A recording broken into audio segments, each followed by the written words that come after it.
What's good, YouTubers and YouTubettes? This is JB Sports, back again with another one. The acquisition by the LA Clippers of guard James Harden has been a colossal failure. It has been an unmitigated disaster so far. The LA Clippers were 3-2 when they made the trade since they acquired James Harden. They're 4-7. Now the naysayers will come out and say, yeah, I told you it wasn't going to work. You got one ball and you got four guys that need the ball. James Harden, Russell Westbrook, Paul George, and Kawhi Leonard. All four of those guys are definitely destined to be in the Hall of Fame when they're eligible. Make no mistake about it. But the thing about it is, it's got to be guys that'll be willing to be role players. You got to have guys that'll be willing to be able to play off the ball. You got to have guys that are willing to set screens, do the dirty work. And none of those four guys have been asked to do that throughout their illustrious NBA careers. The owner, I understand what he was thinking. I'm going to bring in James Harden. We know that Kawhi Leonard has a history of being hurt. Paul George has a history of being hurt. Russell Westbrook, as we've seen in Oklahoma City, can't carry a team past the first round by itself, so we definitely going to need to bring some help in. And when you look at the fact that Kawhi Leonard's contract is going to be up at the end of this season, I believe Paul George's contract is going to be up at the end of this season too. So if you lose both of those guys, you got James Harden, who is a star player in the NBA. You'll have him playing when you open your brand new arena next year in Inglewood, up to no good. Now the question of this video is, where do we go from here? Where do we go from here? Remember that song by Stacey Lonsall and Johnny Gill? Where do we go from here, man? It's 11 games in, it ain't looking good. They too small. They gave up all their depth. They really don't have the outside shooting to get the job done. Their three-point shooting is one of the worst in the NBA. It's just not a good fit. You need those guys to go off and put up big numbers to offset the weaknesses that they have now that they brought in James Harden. Because they got rid of all their depth. They got rid of all their top defenders. So they're one of the worst defensive teams in the NBA. So it's just a deal that only way it's going to work is you're going to need James Harden, you're going to need Paul George, and you're going to need Kawhi Leonard. And I believe all three of those guys are out of their prime, but you're going to need them guys to be in their prime here real soon, especially if they make the playoffs. They just need to be in their prime for 4 out of 7 games, I guess, each round if they make it to the playoffs. If they're able to do that, and I'm talking about put up big-time numbers. I'm talking about put up numbers like Dwayne Wade and LeBron James and Chris Bosh them put up in the playoffs. Put up them type of numbers. Because when you look at the Miami Heat, remember them, the Heatles? They ain't had no depth. They didn't have great outside shooting, but they had the best player in the game in LeBron James. They had a top 5 player in the game in Dwayne Wade. And they had a top 5 power forward in the game in Chris Bosh. So they was able to offset the weaknesses they had on that team. That's what this team gonna need to do. And they also had one of the best young coaches in the NBA at that time, Eric Spoelstra. And they had a great organization that was used to winning. So they had a good foundation. And they were able to win 2 championships in 4 years. Don't see that happening with this team because I don't think they're going to be together that long, but we're just talking about this season. And for it to work, you're going to need James Harden to go back to the James Harden of the Houston Rockets. You're going to need Kawhi Leonard to go back to the Kawhi Leonard of the Toronto Raptors when they won that championship, and the Kawhi Leonard of the San Antonio Spurs when he was the NBA's Finals MVP. You're going to need Paul George to go back to the Indiana Pacers days when he was a top 10 NBA player taking his team to the Eastern Conference Finals only to lose to the LeBron James, Dwayne Wade, Miami Heat. They won 7 games with him.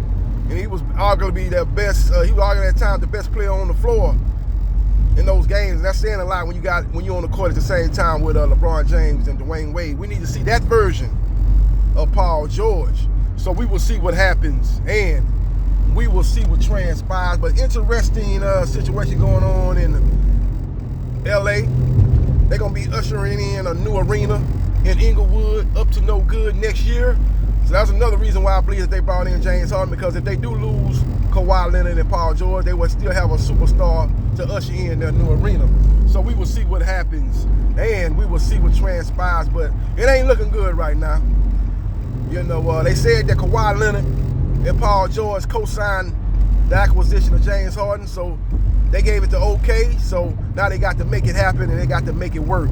So we will see what happens, and we will see what transpires, but it ain't really looking good, man. It ain't really looking good. And I believe that when James Harden is eligible to be traded, I think the perfect team for James Harden to go to is the Miami Heat. Who is their point guard, right? Is it Kyle Lowry? Kyle Lowry got to be 55 years old, man. Kyle Lowry is on the back nine of his career. Still a functional player. I ain't trying to take nothing away from him. We ain't talking about the Kyle Lowry in Toronto where he was an all-star point guard. We ain't talking about the Kyle Lowry with the Houston Rockets when he damn near took that team to the playoffs with a bunch of role players. We ain't talking about that Kyle Lowry. You know what I'm saying? It ain't the same Kyle Lowry. So I think he could slide right in and be the point guard. And you imagine him with the Miami Heat, man. You know, you put him in the pick and roll with a Bam Adebayo. Got to be back in the same situation he was with the Houston Rockets when he was in the pick and roll with Clint Capella. Same situation. He thrives in those situations. Pick and roll. And then the pressure won't be on James Harden to take over in the fourth quarter. You know, that'll go to Jimmy Butler. We know Jimmy Butler is big game Jimmy Buckets. So he won't have to fulfill that role as a guy that had to hit the big shots in the fourth quarter, make the plays in the fourth quarter. You know, we know Jimmy Butler is the guy for the Miami Heat to do that. So I think that is the perfect situation for James Harden. Then you go into an organization that has a strong foundation, a tradition of winning, a great Hall of Fame head coach in Eric Spoelstra.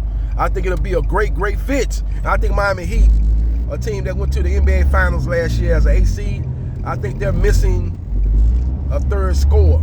When you look at the fact that they got rid of, they lost. They didn't get rid of. They lost two of their backcourt players. They lost Martin, the point guard, went to the LA Clippers, and the shooting guard went to the Indiana Pacers. I can't get his name right now, but y'all know who I'm talking about. They lost their two perimeter players, and they're looking to add and get better. They thought they were going to be able to bring in Damian Lillard. That did not go down because Portland Trailblazers felt that the Miami Heat were tampering with Damian Lillard, so they did not want to do business with the Miami Heat. So instead, they traded him to the Milwaukee Bucks. So that was a plan that went awry. So they're still looking to gain that third superstar, and James Harden would fit the bill, man. So I think that would be a great move by the Miami Heat, and I think that would be a great career move for James Harden. So we will see what happens, and we will see what transpires. But what will the Clippers get back for James Harden for them to entice them to trade James Harden? I think they're going to definitely have to get rid of their guard out of Kentucky. They're going to get rid of him. Definitely going to have to get rid of him. The guard out of Kentucky. He's been on the trade block for the last year or so. Trade him, and that'll give the Clippers a guy to come off the bench and give them some scoring off the bench. Because they lost a lot of depth off that bench in the James Harden trade. They'll be able to get that. Maybe trade him, maybe another piece off the bench. And I think they can make that trade happen involving the Miami Heat and the LA Clippers. So we will see what happens, and we will see what transpires. The guard I'm talking about is Tyler Hero.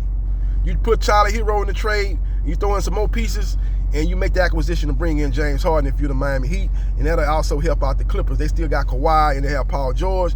You put Russell Westbrook back in the starting lineup, and you have Hero as your sixth man, and you rock and roll, and you take your chances in the Western Conference. The Miami Heat have their big three to match up with the big three of the Boston Celtics, Tatum, Porzingis, and Brown, and to match up with the Milwaukee Bucks big three, and Giannis, Dame Lillard, and Chris Middleton. So we will see what happens, and we will see what transpires. But that's my solution to the problem of the LA Clippers. Trade James Harden to the Miami Heat for Tyler Hero and some more pieces, maybe some picks, and that could be a situation where both teams will improve, and both teams will play better basketball and have a better season this year. So we will see what happens, and we will see what transpires. Follow me on Facebook, Gerard Briscoe. Like, share, and subscribe to JB Sports, the man, the myth, the legend. and I holla.